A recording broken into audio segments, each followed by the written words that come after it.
अरे देखिए आज 6 महीना हो हर मर्दों के पंजाब मिला है। अरे अभी ने पतियों के बेटा नहीं बच्ची थी अलग खबर हो गई है। एक मिनट बन गया नहीं जाना दुख चालू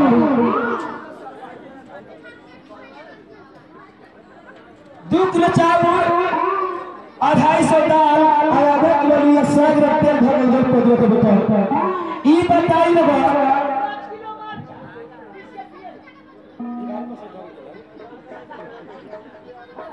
जब किया ई बताई कि अपना में 6 महीना खा ले है अरे ई ने गोदी में लड़का भरवा तेल लगाए पैसा नहीं के हम के बस पैसा बताई आ केकरे द्वार पर जाई हम ना जब पदियों को लगे जिंदा बाकी मर गई उठनैया के बेटा कहीं जाके पंजाब में ए बिना बिना ये देखने को के रे देखने की ना देखने आलू कहां देखनी है हाई कोई तो भा रबगड़ पकड़ी रबगड़ तो गया था। अच्छा उस्ताद से तारीफ किया था आगे बोलू उवागे में आज आवला तुम्हारा के पोताऊ सात झाड़ 14 फरवरी पर के बच्चा आज घर में रह पहले घर हुआ था आज घर में खून बरसी होई से हो जाए मेरे यार घर ये के बताओ आज घर का बाजार से देखी हुई वे कागज सही हां अब बाबू जी हम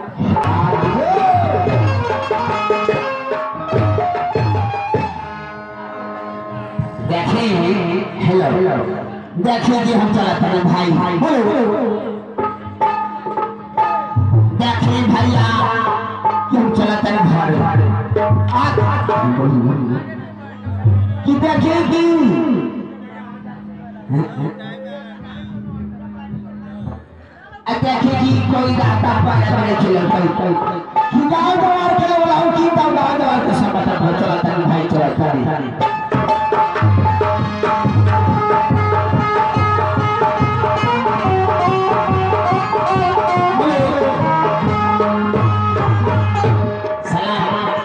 दूसरा भतीजा सलाम दूसरा बेहुदा कहेगा सूत रहेला कहेगा दूसरा आकर मेरे से अरे बड़ा दिल दर में लग रही हाय ये देखनी है आमी तो हाय देखते तेरे खुश वाली अरे वो हाय देखते कौन लोग सर्विस कोई है सब कहां वाले हैं हम गए चाचा जी हलकाता का काता हो गए हलकाता कैसे हो गए देखी चाचा जी मेरा मियां हलकाता आ बढ़िया काम मिल गई बा आई सर्विस कौन करे दिया है कार सर्विस हम ना करी आई रेलगाड़ी चलो रेलगाड़ी हम काम कर बने चले हाथे जाई प्लेन चलाते हैं हाय मेरा आजकल प्लेन में खोई बा देखिए ए बेहुदा कहेगा कौन नौकरी करे ले है तू चाचा जी बढ़िया नौकरी बा हां हम प्लेन हाथे मारे और प्लेन हमर काम बा चाचा जी दू आदमी एक आदमी लगाई एक आदमी लगाई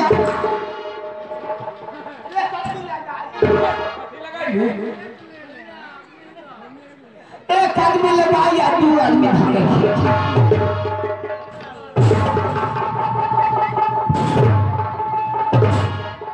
बेहुदा कहेगा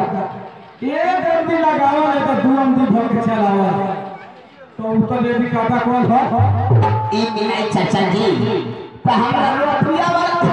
ले दिए काटा तो पले भाग जाए ई बताई कि घर के समाचार कही गांव जवान का समाचार सब कुछ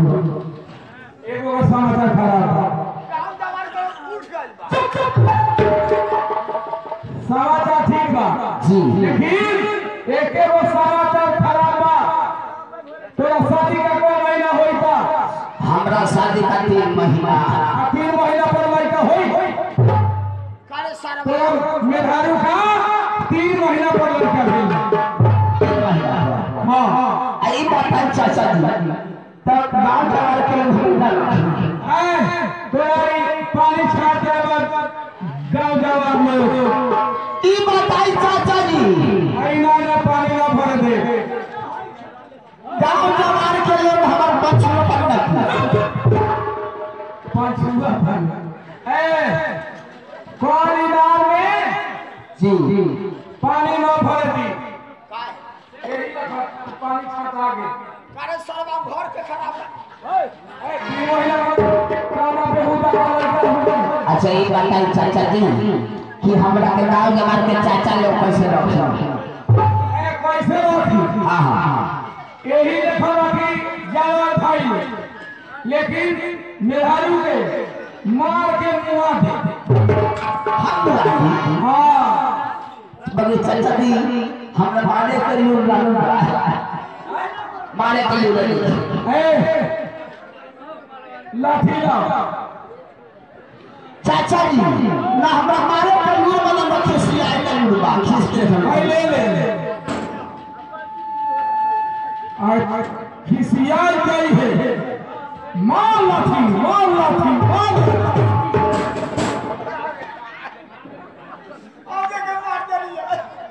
मुआ दे के बाद तब तोरा के भाई में रखे जी जी होला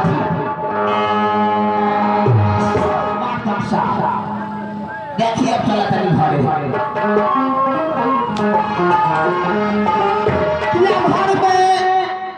किया घर में ऊ है अनता अनता सार की रहेगा अब पहले उठाए कि ना भी मंगरू बाबू कोई लगे लगे थी लड़का का बारा बात को बोल रहे एक का जी काम कर हम लोग खोखी हो गए ना सुनी ना तो बात बोल रही है बाकी में गोल में से 10 रुपए लेके तेल लगाई हमें खाली वो दिन बोल दिया कि मैं 10 रुपए दी कि मैं लेके तेल लगाने के बाद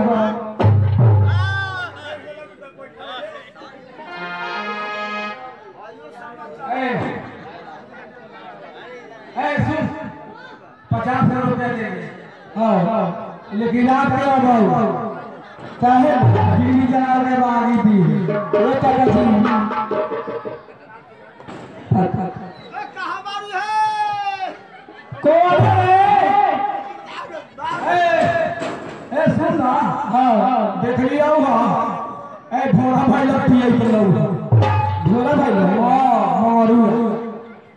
ऊपर लोग में घरे में चल गए हाँ भोला भाई लोग पिए के लोग बियार उनको बात छोड़ो आ उनको किलो उठा के पीगो आई धनी छड़ी के बेटा के आवे पर घर तो बताओ कि का हो करे ए कहां मारू ए कौन सरका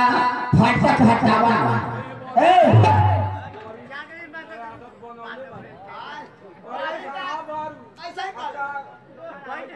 काहे तक कहां बानी देख देख ए कहां मारू अरे क्या बोला तोरा हाँ पूजा तनी ए हां बानी के हम बड़का नाना ए हाउ हाँ अच्छा पूछ गई का हमर चाचा हम तो चाचा है मिलो बैठ हाउ फिगे रही ए सुनी हाँ पूछ गई है बागे भैया बोले तनी हम पूछ गई मिलो बैठ एऊ नानू रवा गांव जवार का सामने गिर रही रवा घर के लोग बोले हम उठाएगी भाई अच्छा पूछ गई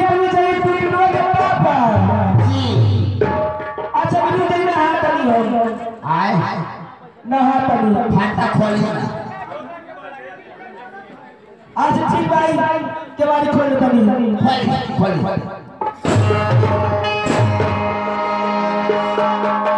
बंद कर सास फाटा आई केवाड़ी खोल देती चले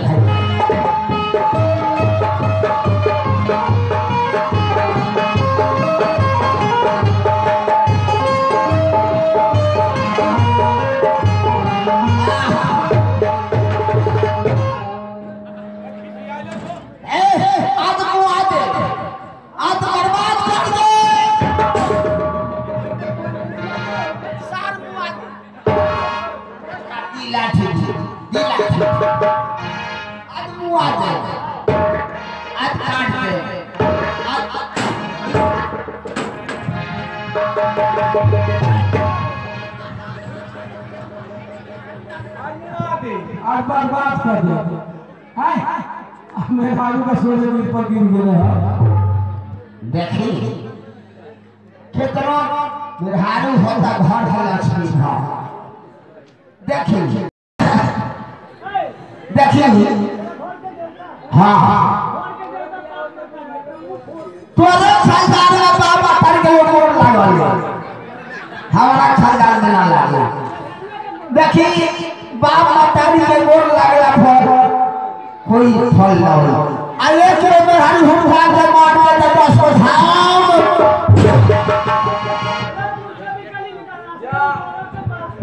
या हो थियर हो 3 महीना पर लड़का भेलबा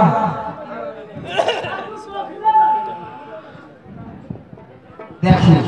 मेहरी का कोई पर मिलला पर थोड़ा पियारी ना धर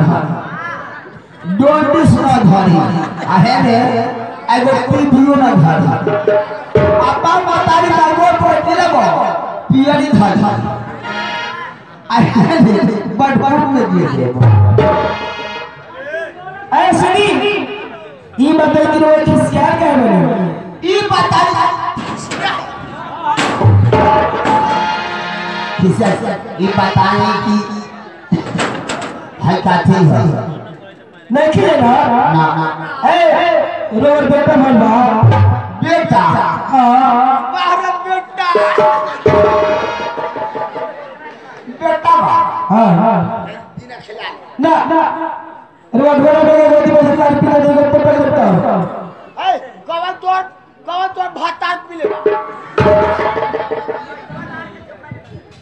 तू बेटा है ना यात्रा वो सब बेटा है हाँ हमारा खुदा भाई क्या पापा भाई ना बोलूँगा या होगा हाय बेटा है हाँ गटर से गरीब बड़ा सुंदर और सरवा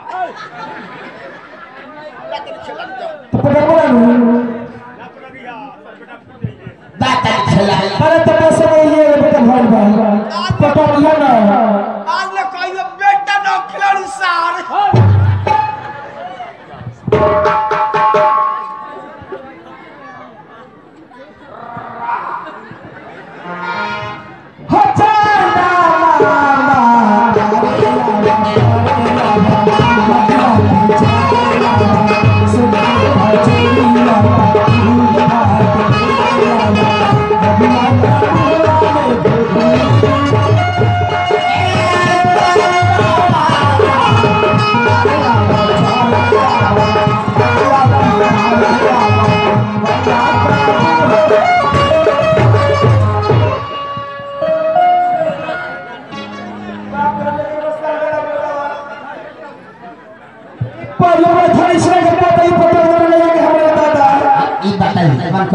नाच ना हो ये बताई ये साला का बेटा फिर क्या करता मुंह में मुंह देला अपना बेटा अरे पूरा दिन तोड़ गया अब सियान गया तो मुझे तुरंत आ गया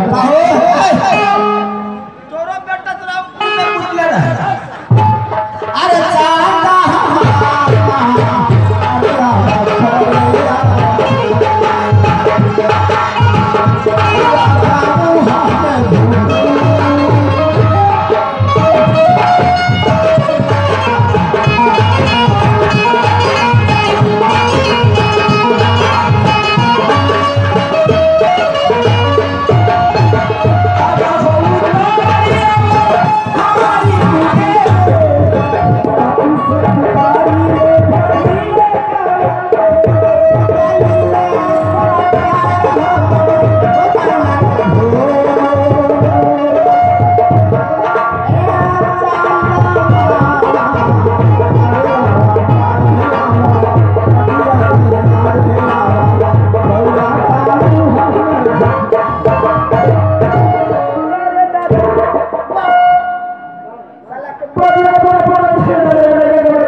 बबुआ के भाई मार टांगा ठीक न खेलगा झगड़ा न के ठीक लगे हां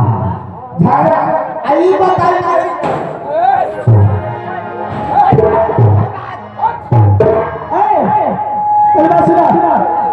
हिसाब लगा हां आता वाला के कले जब हां मार ई बताई कि हमर लड़का वाला मेरे चाचा के लड़का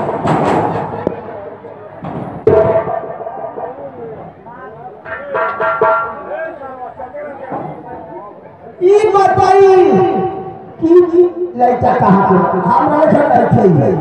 ऐसे नहीं रे ये बड़ी बड़ी की लड़का 3 महीने तक भाई हां हां हां 3 महीने आज 3 महीने कैसे हो गया वो कहने वाली है ई बताई कि लड़का कहां के बात देखिए 3 महीने रहा शादी भाई 3 महीना हमारा अब 3 महीना हमारा शादी भाई 3 या 6 महीना 3 महीने के लड़का है कहो सार 3 महीना हमारा भाई आ 3 महीना हम नौकरी कर रहे आ 3 महीना शादी भाई तो हर 3 महीना शादी हमारा भाई और 3 महीने रहूंगा हां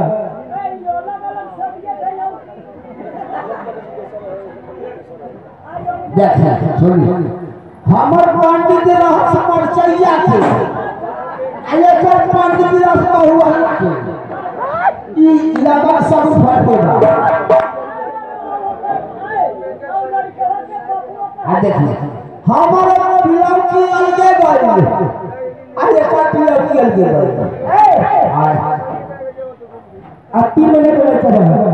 कब महीना भाई 3 6 और 3 काका 9 इप्पो वाले को काका काका हां हां सुन तो जाके बड़ा के नहीं आ तो हम बड़ी बड़ी चीज बोला हर फेर छड़ गया ए मेरा बड़ी बार बाबूरा सारवा बड़ी काका के वास्ता हो खाना खाने बात है काका हो आई छावला के हमरा आज छोट काटा बा